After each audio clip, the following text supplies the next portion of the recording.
E a parte do idioma sempre teve na sua família? Alguém que sabia um pouco mais ou um pouco menos? Como que foi Na essa verdade, a relação? gente vai no Foi no Imbromation sempre. improviso mesmo. Mas tinha uma base, Olha né? isso.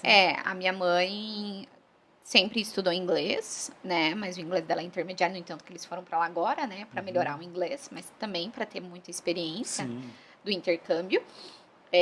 Mas a gente conseguiu sempre se virar muito bem. Eu sempre estudei desde pequenininha inglês e fiz os 2 intercâmbios para melhorar mais ainda. Só que é legal. muito importante. Ir para fora é muito importante ter inglês. Então conte para nós desse perrengue, dessa experiência na Times Square.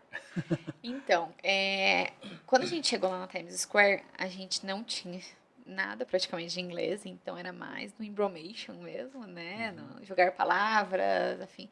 E vai depender de cada cultura a recepção, né? Então, o que que aconteceu? Na Times Square, aquela loucura, né? A gente cria uma informação de onde era uma loja, e daí minha mãe foi numa policial.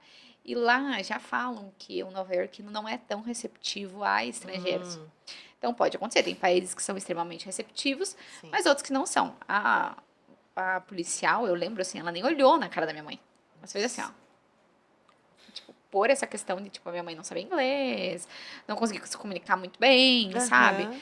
Então, esse foi uma coisa que eu lembro, assim, tipo, dos primeiros perrengues por causa, assim, da falta de inglês ali. Eu falei assim, ó, se eu quero mesmo continuar a viajar, eu preciso melhorar o meu inglês, eu preciso ir atrás disso, né? Porque é algo que conta muito, né? Mesmo, por exemplo, na Tailândia, a maioria das pessoas não falavam inglês, mas era a língua mais que a gente conseguia se comunicar mais. Ainda assim era o ponto, né? A Jogar língua. palavras Aham. em inglês, as pessoas entendiam. A pessoa de lá entendia, a pessoa daqui Daqui entendia, então a gente entendia. conseguia se comunicar. O inglês é uma língua que você consegue, mesmo jogando as palavras no Information ali, você consegue se comunicar em qualquer lugar do mundo. Então, hoje eu vejo a língua mais importante para aprender, assim, que é o que você vai conseguir se virar em qualquer lugar. É o inglês.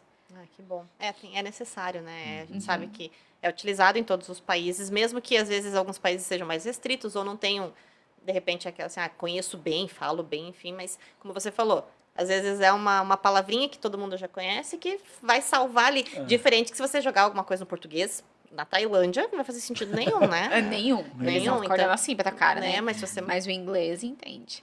O inglês entende. Muito legal. Essa parte do idioma é muito engraçado, né? O pessoal às vezes viaja, brasileiro, né? Brasileiro gosta do... E aí tem o pessoal da Tailândia ou de outro país, e aí você tá falando em português aqui, tá passando francês ou de outro país, e você começa a falar, tá, tipo... E a pessoa não tá entendendo nada do lado, né? Então, essa tiração de sarro, essa zoeira do brasileiro, às vezes falando, brincando, a pessoa, olha lá o chapéu que ela tá usando, não sei o quê. Olha, ela não tá entendendo nada do que eu estou Nossa, falando. já passei cada perrengue. Isso é um problema, né? E lá na Austrália, a gente, brasileiro, começava a falar em português alto. Quantas vezes a gente tava falando em português e não sabia que tava falando de um brasileiro? E a E pessoa falando sabia. ali, ó, no ônibus, daí de repente só olha assim, a gente, que cara de Eu tô te brasileiro. entendendo, tá? Eu tô te entendendo. Aí dava aquela disfarçada, mas esse sempre tem esse tipo de perrengue. Brasileiro tem em todo lugar do mundo, né? Todo. Então, eu fui pra Tailândia. Tinha um grupo de brasileiro que fez uma agência de turismo lá na Tailândia pra fazer os passeios Dos brasileiros. das ilhas. E obviamente que eu fui Com os no brasileiros, barco né? dos brasileiros, porque ficava tocando música brasileira Olha e a gente foi no barco. Olha isso. Atrai também, né? Não, todo é lugar. legal. Gente, eu achei que na Austrália não ia achar. Meu Deus, a minha cidade só tinha brasileiro. Só, assim. Português é a língua. Cara, a gente falava, meu, chuta uma pedra, você é um brasileiro de baixo. Era impressionante. Canadá também achei muita gente lá em Toronto. Então, assim, não dá pra fugir. E até quando você vai fazer intercâmbio, você fica assim, eu vou fugir dos brasileiros. Eu não vou falar com ninguém. Gente, tem algo muito mais forte que isso, que é a saudade de casa. Sempre tem a saudade de casa. Você pode, por exemplo, eu trabalhava num hotel, eu fazia entrega, eu fazia diário na casa de uma australiana. Nesses momentos, eu conseguia treinar o meu inglês. Daí morei também com um casal da Nova Zelândia, uma menina da Alemanha. Nesses momentos, eu treinei o meu inglês. Mas não ter o contato com o brasileiro é algo que pega. Porque tem triste. alguma coisa muito maior que a tua cultura. Então, quando você tem uma outra pessoa que compartilha do mesmo lugar que você nasceu, da tua cultura, cara, você se sente em casa. Uhum. E você sente falta O disso. acolhimento, né? Cara, sinto muita falta. E assim, eu tava até conversando com a minha mãe, que ela falou assim, hoje eu entendo a saudade que você tinha na época que você estava na Austrália. É uma saudade diferente. Quando você fica aqui e a outra pessoa vai fazer intercâmbio, você tem saudade da pessoa, por exemplo, hoje eu tenho saudade da minha mãe e do meu pai, mas Você está em casa. eu tô no meu ritmo. Tô na minha rotina, tô na minha casa, tô comendo a comida que eu gosto, tô assistindo o programa que eu gosto, na minha cidade, andando na rua que eu conheço. Agora, quando você tá fora, rua diferente, é comida diferente, rotina diferente. Você quer ligar uma TV, você não consegue, às vezes, entender o que tá passando na TV. O rádio, você não entende o que tá passando no rádio, às vezes, né, quando você chega. Então, ela falou assim, cara, hoje eu sinto... É uma saudade que dói.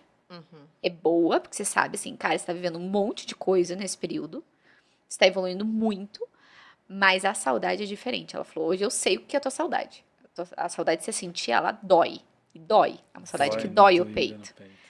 Então, chega ali, passa dos 6 meses, 7 meses que você tá fora.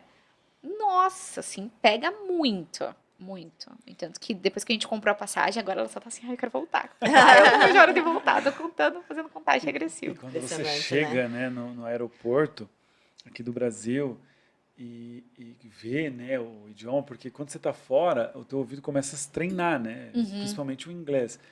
E aí, de repente, você escuta no meio da multidão alguém falando em português, você, opa, tem brasileiro. Né? E é diferente do português de Portugal. A gente consegue escutar assim de longe. E quando você, né, tá aqui no Brasil, no seu país, e você chega com as pessoas que você convive, senta para comer o famosinho arroz e feijão e bife. Nossa. Foi a primeira coisa que eu falei, o que você quer, né? Ela perguntou, quando você chegar. Eu falei, arroz, feijão e um bife. A minha mãe tinha uma churrascaria embaixo lá de casa, e daí minha mãe falou assim, olha, eu quero ver os cachorros, e daí a gente desce e vai no rodízio de churrasco.